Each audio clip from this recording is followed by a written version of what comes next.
Hello everyone, I'm Jonathan, also known as the Medieval Genie, and today we're going to be talking about this stuff, and why mail armour, chainmail armour, hauberk, all these different types of names and for different parts and sometimes the whole lot of this type of armour, why it has been one of the longest serving types of armour in history, and arguably I'd say one of the best functioning in history.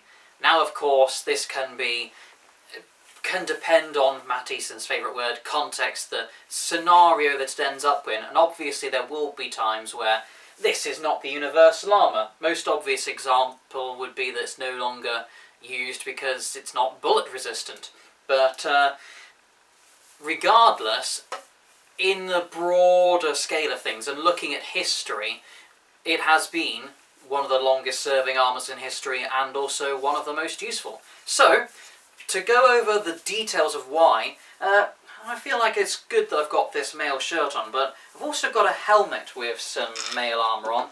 But, I mean, it's got a bit of a short aventail and it's not the best polished, and I'd need to find some kind of armour or someone to upgrade it, but... Oh, whoa, the floor's so slippery! Oops! Oh, my hand slipped! Oh.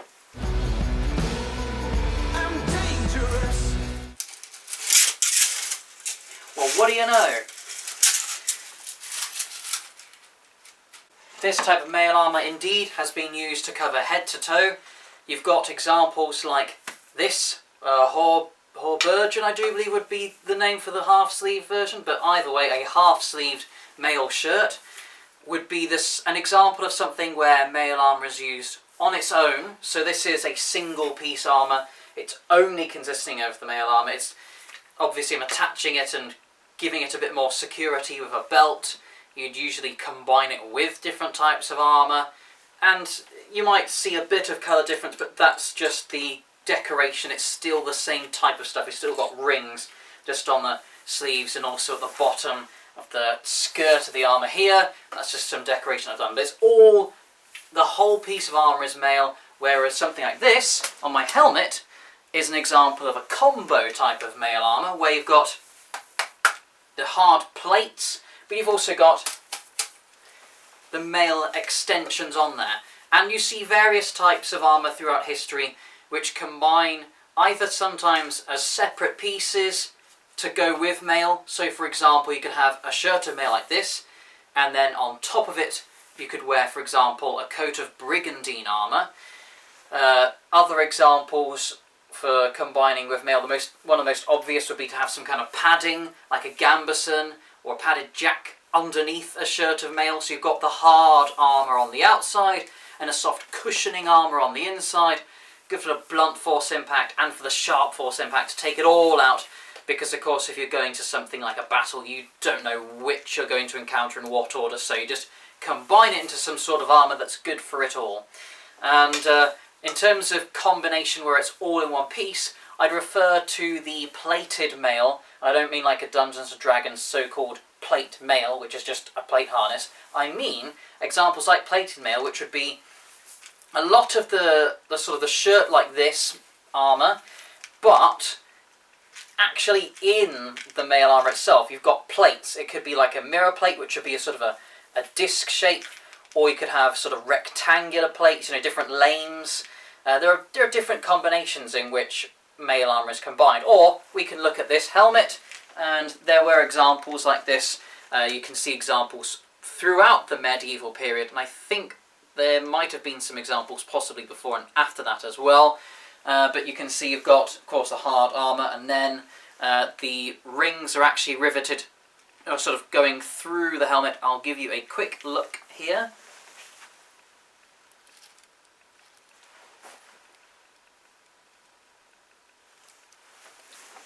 So it's basically holes, sort of, in my case, drilled, but you can also punch through the helmet, and then it's just been attached through. So you've got it looping in, and then it's all attached until it's combined into one whole item.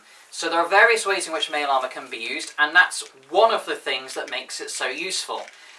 You have got different types of armour which can be combined in various different ways, but mail armour is just a fantastic way, because its individual rings are small. it's something that can be combined between pieces on a macro scale or a micro scale. So I've mentioned about things like plated mail, where of course it's a large part of the armour, or something like this, where it is clearly a significant part of the helmet now. But I've seen examples like helmets, although it was a recreation or a reconstruction that wasn't actually a historical object, the concept still applies. That I saw sort of a Saxon or Viking style helmet, which had a solid plate, a helmet like this. So, like a spangenhelm, that's a segmented helmet. And then it had a cheek plate. So that again is a piece of plate. But yet, so instead of having a hinge, which is one of the more common ways to attach cheek plates to a helmet, instead it was actually attached using mail rings. So again, it can be used in a very flexible manner. You can use it in different parts and combine in many different ways.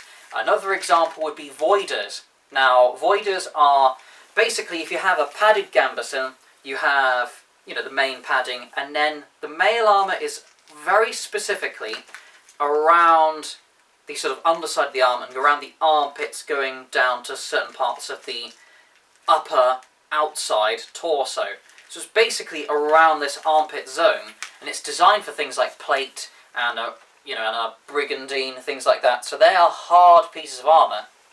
And it goes without saying that you can't shove a lump of steel in there, because you can't open and close your arms anymore. You can't raise and lower them. So instead, they're having the part that needs that kind of type of armour just in the armpits, but the rest is covered by solid plates. So you've got little pieces just to cover the gaps, and that's a really useful thing. And that will go on to a couple of points, actually, that I'll be talking about later. But it certainly can be combined in a variety of different ways like that. You've got things like voiders, you've got also things like the aventail, ventail, and other types of things. So I could, for example, have a later medieval helmet which covers around the head. So the part where you're seeing this area on the back here, you could have that being a solid plate, so it's all maybe even made from one piece of steel. But then I might want something to cover the face. And yes, there are certain types of helmets that cover the face with plate, but you could have most of the area, top of the head, front of the head, back of the head, going around to the neck and the sides, covered by solid bits of steel. But it's a bit difficult for breathing and talking and these sorts of things, and also for sight if you've got solid plates. So what do? I could have an open visor, which is something that some knights did in the later medieval period. So I lower the visor, I'm walking through, like at the Battle of Agincourt, I'm trying to go through a load of arrows raining down, keep my head down so the arrows don't go through the visor, the eye sockets. So it's got my face all covered, it's all great. And then when it's time for close combat and I need to actually see what I'm doing and breathe well, because I'm going to exert myself a lot, lift the visor. So I've still got the rest of the helmet protecting my protecting my head, but the face is open so that I can see what I'm doing and manoeuvre better. That's one option, but you could also just have the face covering made out of mail. So again, it's an option that can be added in different convenient situations. So my next point would be that mail armour is extremely flexible. You might notice, let me make sure I don't hit the ceiling with my weapon, I can articulate and move completely. So when I wear mail armour like this, I've got the full range of motion. In terms of how the armour is affecting me and my manoeuvrability, I'm heavier. So when I move, like let's say I dart to the side, there's extra momentum. So it is like I've gained a bit of weight. I'm being pulled further in a direction. I've got that extra momentum, and it takes more effort to stop.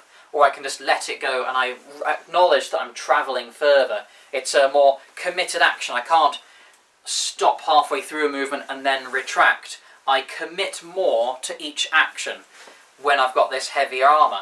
But unlike many forms of hard armour, this does not restrict movement.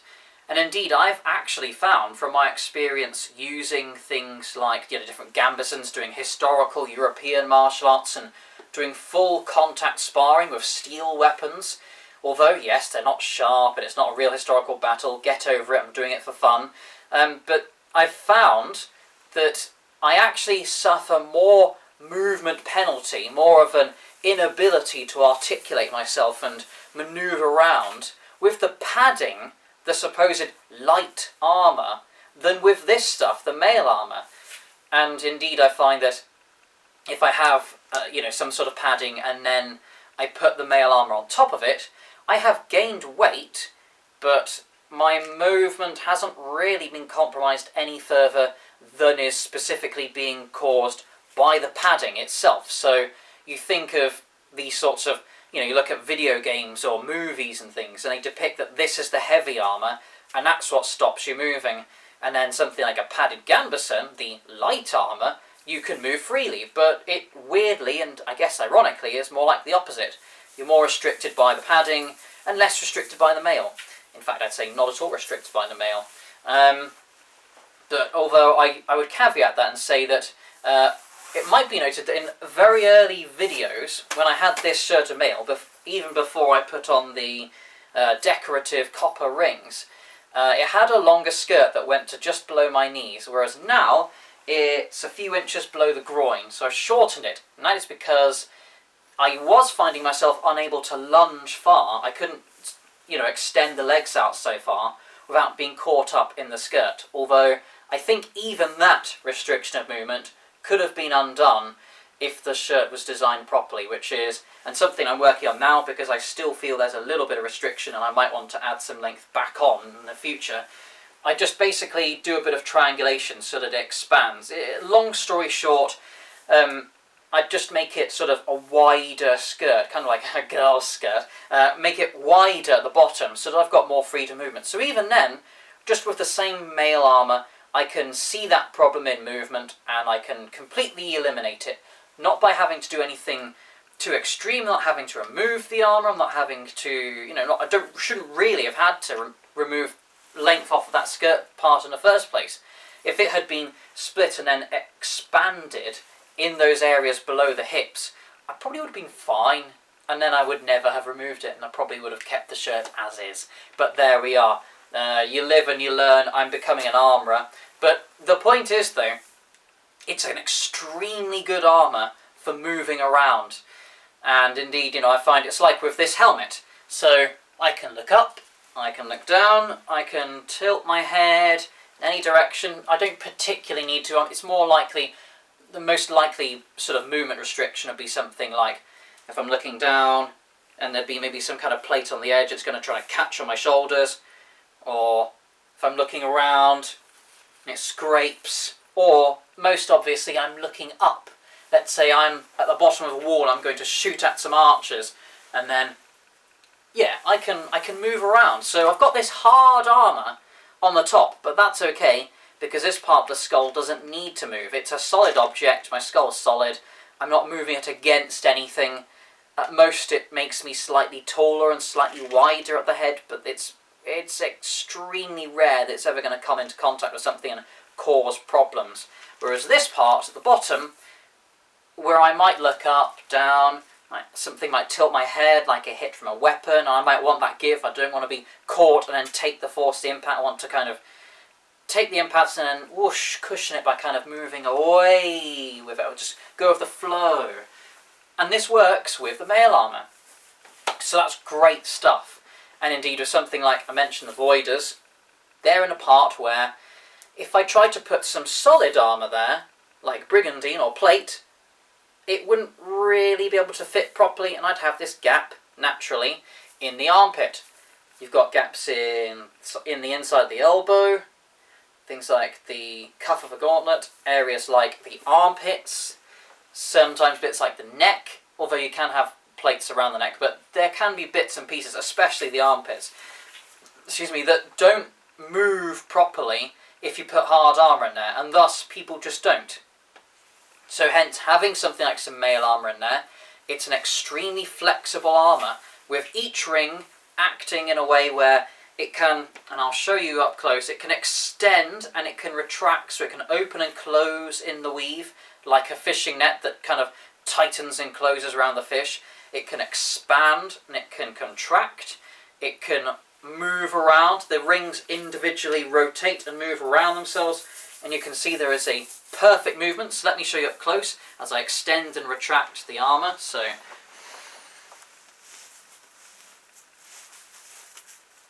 that looked like some kind of equivalent of an anime breast squish, but you see what I'm going with this. But yes, good flexion of armour, extremely useful in that sense. So apart from that, one of the things I find useful, considering the flexibility, is that it's really good for form fitting. So this was an off-the-shelf armour. Now, if you were buying most forms of armour, let's say a coat of brigandine, I would not say that you should ever buy one off the shelf. You could get lucky and it could fit you, in which case, congratulations, you're a lucky gambler. Don't push it. For most of the rest of us though, like I bought a cuirass, yes, I bought a steel cuirass many years ago, and there's a reason why you haven't really seen me wear it in the videos. It's like wearing a dustbin. I own it, but it was crap. It just doesn't fit the body. You have to custom fit because it's plate armour. You need exact measurements. You need to know how tall I am, how broad-shouldered I am. You need to know, how muscular or fat I am, or various factors like that, and then get the correct measurements and then adapt the armour to fit me, the one person. Whereas this shirt of mail, sure, I'm not the happiest with these sleeves. I think they've gone a little bit overboard, the off-the-shelf manufacturer, but you know what? It works. It's functional armour. It's good stuff. I'm a medium-sized man. I have actually had a friend borrow this, and he's not overweight. He's a similar build to me, but he's significantly taller. So that means a different length in the torso, probably different parameters all around, and yet borrowed my shirt of armour perfectly fine. And same with, I could have someone noticeably smaller than me in build. As long as they aren't finding themselves overburdened by the physical weight of the armour, they can fit it to their body perfectly well. So this is really good for that kind of form fitting, whereas many forms of hard armour, or even things like certain types of padding, you have to get the right sizes, because things like the gambesons and things, if the sleeves are too long or too short, or various problems like this. I've seen people who wear, for example, I found an advantage that I'm short is that when I wear gambesons made for a medium man size, because that fits my torso, it kind of extends down a bit below the groin, so I actually gain protection from that armour. Whereas I've seen very tall people who've got a similar build to me, they wear a medium man's gambeson, and suddenly that armour is riding to the point where if they raise into a posta falcone from Vardy, or high Vontag from the German longsword treatises, as they raise their arms and it raises the shirt or the gambeson up, it ends up starting to come up, and I'm thinking, I'm starting to see their belly. Hang on a minute, that's not proper protection. It's a problem. Whereas, something like this shirt of mail, sure, on a taller or shorter person, this will end up higher or lower on their body, but it's fairly universal in size. It would work for all of us. Great stuff. So apart from that, this is something that people don't tend to appreciate, but I've gained quite an appreciation for because I've been wearing and using armour for many years, especially mail armour, my favourite. It's very easy to repair. So if I, let's say, had this helmet and someone was shooting crossbow bolts at it, which is rather inconvenient, I could take dents and damage, and sure, I might not have died wearing it, or maybe someone did die wearing it, and then it's been looted. So we've got a situation where, for whatever reason, in whatever scenario, it has been damaged. Now, if, let's say, this front left plate has been damaged, then what I'd need to do is I'd need to undo the rivets, I'd need to remove that plate, I'd then need to get another plate, do some dishing with a hammer. Oh, look, here's another hammer. Do some dishing, get it to the right shape, fit it in, rivet it all in. So I've got to do, and that's just a small plate on a helmet. Much worse for something like a torso on a piece of, you know, a breastplate or something like that. The more one piece forms a larger, more significant part of the armour, the more of an inconvenience it is, because you could try to replace a small section, like patching a hole, but it's a weak point, it's not recommended. If you really want functional armour, you need to replace that whole section.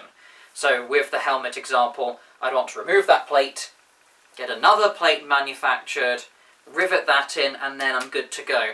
But that's going to take some time and effort. Whereas, if something's happened, and it has done in the past, especially back in the day when I used to use butted mail far too much, and I did not realise the advantages of riveted mail, rings would come off, and I'd need to replace them. And you know what? Let's say I've lost a ring here. I get a ring, pop it in that bit, make sure it's in the weave, rivet it down, done. Extremely quick, and I mean extremely quick. I could be, you know, we could be tournamenting or something, and if for some reason we started wearing mail armour at HEMA tournaments and someone lost a couple of rings, if I had my kit at the ready, they could walk over to me between the match. I've got 60 seconds flat, I get my ring, put it in the weave, rivet it down, and they're good to go in time. It's that easy. Of course, usually damage is not normally that convenient. You'll be missing a couple of rings here and there. You'll be wondering about the pattern, and it might be in a weird, awkward part, and you know, those sorts of things. But it's certainly much easier to replace a few rings here and there in a shirt or an aventail or whatever, as opposed to replacing an entire section of armour. Is such a convenience in it, and hence actually why these types of armour are a little bit iffy to date.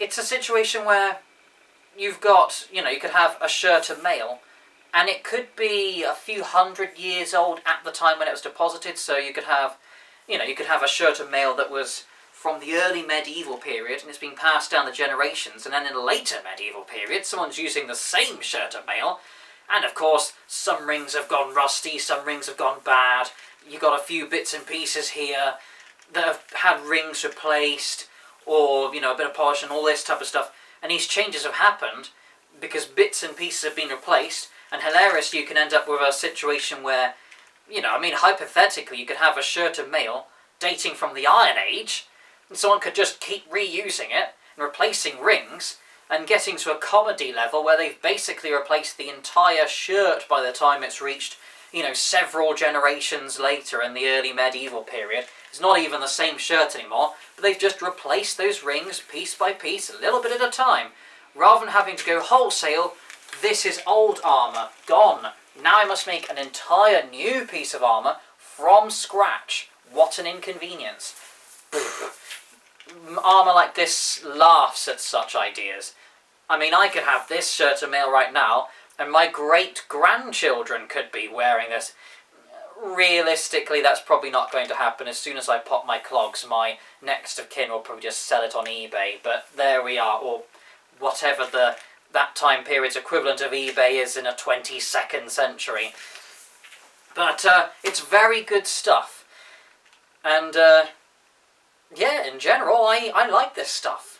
I've also found it's really good for absorbing and deflecting. So a piece of armour like this, I've mentioned about damage. If I am using a hard piece of armour like this, bang! Actually, it's the axis is more indicative. Bang! And then I take a dent. Let's see how many minutes we've got left. Plenty. Bang! I've taken a dent. That's a situation where, yes, the armour's giving way instead of my skull giving way, which is fantastic. And I'd certainly prefer, in that situation, this hard armour to this flexible armour, but I find that there is an extra degree of deflection. Hard armour is great for deflecting if you're striking and glancing off that surface, but I find that there is a natural inclination for things to just flow around mail armour. So it's something I'd say maybe isn't necessarily an advantage or a disadvantage. It depends on the circumstances, but the flexibility of mail armour can serve to its own benefit. It can, you know, seem like certain weapons would be causing a wounding action or causing damage to the armour, and then just sort of gliding off, which is quite handy. But yeah, it's a long-serving type of armour. I mean, it's important to note that on TV, as a final thought, on TV people love to represent non-mail armour. It's like they have a bias against them or something. But you look at knights and they're always in plate armour, whereas a lot of them wore things like brigandine I mentioned already, but they'd also, especially earlier, they'd wear mail armour, just, you know, things like these shirts. You look at the Crusades, for example, I wouldn't want to wear brigandine or plate in a desert, whereas something like a shirt of mail, I forgot about this point, but it's nice and breathable, which is fantastic in hot weather. Any padding and other clothing you're wearing itself will obviously cause problems with overheating, but this armour in and of itself I found doesn't cause me any problems. I mean, obviously it could start to heat up in the sun. I found the rings start feeling a bit hot, or in cold weather they start feeling a bit chilly, but I don't feel like it is particularly bad, you know, for causing you to get overheated or cooled too much. It just is what it is. It doesn't really have any significant effects, I find, especially since it's on the outside of any clothing I'm wearing, you know, however breathable it is. But yes, it's good stuff. And you see also another example, Romans, they're often represented using, I think there was a very sort of a narrow section of time at the height of the empire, when it was at its best, before the downfall of the empire, which ends up being known as the Migration era. In that sweet spot, at the absolute best of the Roman Empire, they're using those lames, those strips of plate that I don't think it's an actual historical term, but we, in a modern time, call it the lorica segmentata. But it's that segmented armour, the plate, that's iconic to the Roman Empire. But yet, as far as I can tell, they wore, guess what? Yes, these shirts of mail for longer. Well, I say shirts, I think they might have had more like vest versions and sometimes sleeve. I'm not 100% sure on that, but certainly mail armour of some kind, and that's what matters. So yeah, it's longer serving than you'd think, and it's more ubiquitous than you think, and it's also, for the reasons I've already mentioned, it's also extremely good stuff. I can fight well in this stuff. I have no problems, even if my beard for some reason keeps getting caught in my aventail, but that's by the by. But yeah, fantastic armour, and I'd recommend getting some if you're interested in armoured combat. It's a good introduction. You can get used to the weight, you can enjoy the idea of the heavier armoured fighting of steel, but yet, like I said, it's easier to buy a good fitting version instead of trying to get perfect form fitting plate armour. Yeah, great stuff. If there's anything else I'd forgotten to mention, don't forget to add so in the comments.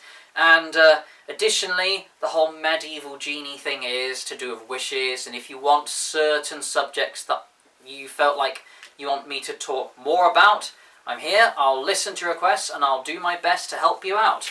And thank you for making it this far. I'll see you in the next video. Ta-ra!